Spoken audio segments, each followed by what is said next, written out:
మీడియాకి స్వాగతం.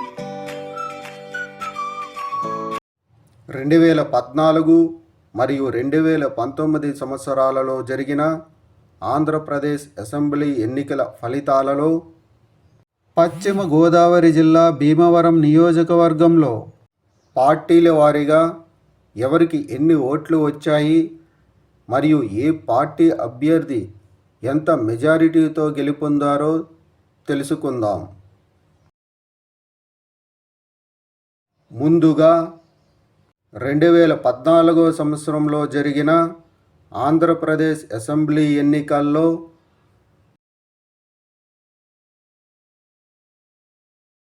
తెలుగుదేశం పార్టీ అభ్యర్థి రామాంజనేయులు పులపర్తికు 90,772 ఓట్లు, వైఎస్ఆర్ కాంగ్రెస్ పార్టీ అభ్యర్థి గ్రంథి శ్రీనివాస్కు 77,046 ఓట్లు వచ్చాయి.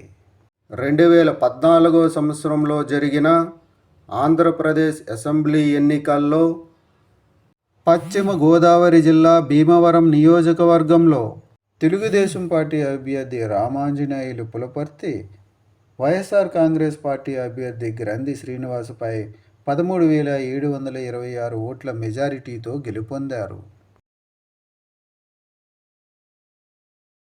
2019 సంవత్సరంలో జరిగిన ఆంధ్రప్రదేశ్ అసెంబ్లీ ఎన్నికల్లో పశ్చిమ గోదావరి జిల్లా భీమవరం నియోజకవర్గంలో వైఎస్ఆర్ కాంగ్రెస్ పార్టీ అభ్యర్థి గ్రంథి శ్రీనివాస్కు 70,642 ఓట్లు, జనసేన పార్టీ అభ్యర్థి పవన్ కళ్యాణ్కు 62,285 ఓట్లు, తెలుగుదేశం పార్టీ అభ్యర్థి రామాంజనేయులు పులపర్తికు 54,037 ఓట్లు వచ్చాయి. 2019 సంవత్సరంలో జరిగిన ఆంధ్రప్రదేశ్ అసెంబ్లీ ఎన్నికల్లో పశ్చిమ గోదావరి జిల్లా భీమవరం నియోజకవర్గంలో వైఎస్ఆర్ కాంగ్రెస్ పార్టీ అభ్యర్థి గ్రంథి శ్రీనివాస్ జనసేన పార్టీ అభ్యర్థి పవన్ కళ్యాణ్పై 8,357 ఓట్ల మెజారిటీతో గెలుపొందారు.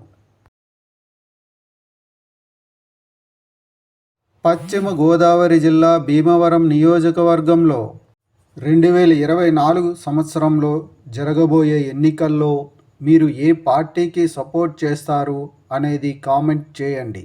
Thank you.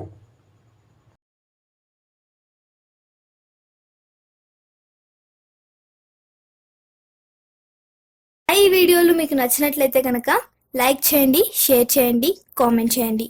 మరిన్ని వీడియోల కోసం సబ్స్క్రైబ్ కూడా చేయండి.